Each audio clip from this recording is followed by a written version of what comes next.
तो अमेरिका ने ईरान में घुसकर अपने पायलट को सुरक्षित बचा लिया, उसे रेस्क्यू कर लिया और पायलट को वापस लाने के इस ऑपरेशन में इजराइल की आर्मी का एक बहुत बड़ा हाथ है। इजरायली डिफेंस फोर्स की कमांडो यूनिट सायरेत मत्कल ने रेस्क्यू ऑपरेशन में एक बहुत ही महत्वपूर्ण अहम रोल निभाया है। अब आपके जहन में सवाल जरूर आ रहा होगा कि आखिर इजराइल की ये सायरेत मत्कल है क्या, जिसने ईरान में घुसकर अमेरिकी पायलट को सुरक्षित वापस लाने में मदद की। उसके बारे में बताएंगे, लेकिन पहले ये बताते हैं कि अमेरिकी पायलट के रेस्क्यू ऑपरेशन में इजराइल की 2 कमांडो यूनिट का कितना योगदान रहा। दरअसल इजराइल की सायरेत मत्कल और शालदाग ने अमेरिकी पायलट के रेस्क्यू में महत्वपूर्ण भूमिका निभाई। ऑपरेशन के दौरान CIA ने ईरानी सेना को उलझाए रखा, जबकि सायरेत मत्कल के कमांडोज उस जगह पर पहुंचे जहां पायलट फंसा हुआ था। करीब 36 घंटे चले रेस्क्यू ऑपरेशन के बाद सभी जोखिम को पार कर मिशन पूरा कर लिया गया। अमेरिकी राष्ट्रपति डोनाल्ड ट्रंप ने एक बार फिर से ईरान को खुली धमकी दी और इस बार धमकी ऐसी है कि ईरान को हम एक दिन में तबाह कर देंगे। लेकिन क्या ट्रंप की इन धमकियों में दम है?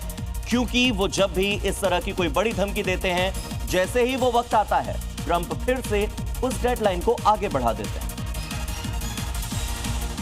और अब उन्होंने ईरान को 24 घंटे का अल्टीमेटम दे दिया है। इसके बाद वो ईरान पर सबसे भीषण हमलों का नया दौर शुरू कर सकते हैं। ट्रंप ट्रूथ के जरिए डेडलाइन का समय मंगलवार रात 8 बजे का रख रहे हैं। यानी कि जब अमेरिका में मंगलवार को रात 8 बजेंगे तो भारत के समय के मुताबिक बुधवार सुबह 5:30 बजे वो मियाद पूरी हो जाएगी। और इसके बाद ट्रंप ईरान के एनर्जी ठिकानों से लेकर हर बुनियादी ढांचे को टारगेट करेंगे। ट्रंप की इस चेतावनी के बाद ईरान में ना तो डर है और ना ही वो झुकने की बात कह रहा है। वो सिर्फ वार्निंग दे रहा है कि अगर उसके ऊर्जा ठिकानों पर हमला हुआ तो पूरे अरब को नर्क की आग में जला देंगे।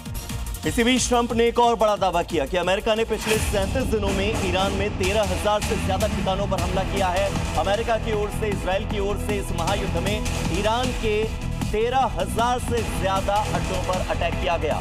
अमेरिकी राष्ट्रपति डोनाल्ड ट्रंप ने सोमवार को यह कहा कि अमेरिकी सेना ने हाल ही के हफ्तों में ईरान पर एक बहुत बड़ा हवाई अभियान चलाया और जिसके तहत हमने इन 37 दिनों के भीतर 13,000 से ज्यादा ठिकानों को नेस्तनाबूद कर दिया। इधर ईरान का सुप्रीम लीडर बनने के बाद मुश्तबा खामेनेई किसी के सामने अब तक आए नहीं हैं, लेकिन जंग के बीच में उनके पोस्ट, उनके संदेश जरूर सामने आ रहे हैं। लेकिन अब ईरान ने मुश्तबा खामेनेई का एक आर्टिफिशियल इंटेलिजेंस वाला AI वीडियो जारी किया है, जिसमें ऐसा कुछ है जो शायद इजराइल की टेंशन बढ़ा सकता है। आपको बता दें कि इसी को लेकर एक बड़ी अपडेट ये भी सामने आई है कि सऊदी अरब में ईरान का एक बहुत बड़ा हमला हुआ है। जुबैल में ईरान ने अटैक कर दिया है। ये बड़ी अपडेट अभी अभी सामने आ रही है। इंडस्ट्रियल इलाके पर निशाना साधा गया है। ईरान की ओर से अटैक हुआ है। ईरान की अटैक की ये जो खबर है उसका हम आपको सबूत दिखा रहे हैं। सीधे सीधे जो वहां से ताजा वीडियो सामने आया है वो दिखा रहे हैं। हमले के बाद इलाके में आग लगती हुई नजर आ रही है। यह हमला जुबैल में हुआ है, सऊदी अरब के इंडस्ट्रियल इलाके पर हुआ है। ईरान से युद्ध में इजराइल को बहुत नुकसान का सामना करना पड़ रहा है। ईरानी मिसाइलों, ईरानी ड्रोन से इजराइल के शहर शहर दहल रहे हैं। हाइफा शहर में ईरान की मिसाइलों ने कहर बरपा रखा। वो इसलिए क्योंकि ईरान इस तरह इजराइल के शहर हाइफा में तबाही मचा रहा है। देखिए कैसे ईरान से दागी मिसाइल यहाँ के इलाकों को धुआं धुआं कर रही है। हाइफा के आसमान में ईरानी मिसाइलों की गर्जना है।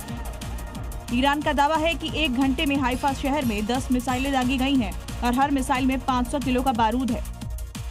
यानी ईरान ने एक ही घंटे में इजराइल के हाइफा में 5000 किलो बारूद बरसा दिया है। देखिए कैसे इजराइल के आसमान में ईरान के क्लस्टर मिसाइलें तबाही का ट्रेलर दिखा रही हैं। जहां भी ईरान की क्लस्टर मिसाइलें टारगेट कर रही हैं, वहां तबाही ही तबाही मचा रही है। इजराइल के हाइफा शहर पर ईरान के इंतकाम के अंगारे बरस रहे हैं। दनादन बैलिस्टिक मिसाइलों के वार हो रहे हैं और हाइफा के कई ऐसे रिहायशी इलाके हैं जो मलबे के ढेर में तब्दील हो चुके हैं। मिसाइल गिरने से चारों तरफ तबाही ही तबाही नजर आ रही है। हाइफा में इस तरह ईरान बारूद बरसा रहा है। देखिए कैसे इमारतों और घनी आबादी के बीच जोरदार मिसाइल अटैक होता है। ईरानी मिसाइलों के हमलों के बाद हाइफा के इन इलाकों का हाल देखिए। चारों तरफ बस तबाही का मंजर है। मिसाइल गिरने के बाद इलाके खंडहर बने हुए नजर आ रहे हैं। जिस बिल्डिंग पर मिसाइलें गिरी वो मलबे का ढेर बन चुकी है। सोचिए यहाँ रहने वालों का क्या हाल हुआ होगा जब ईरानी इंतकाम के शोले यहाँ बरसे होंगे। फरवरी के आखिरी में शुरू हुई इस जंग में अब तक कई लोग अपनी जान गंवा चुके हैं। युद्ध में शामिल देश रिहायशी इलाकों पर भी बम बरसा रहे हैं। हालात ये है कि वक्त के साथ ये युद्ध थमने के बजाय और विध्वंसक होता जा रहा है।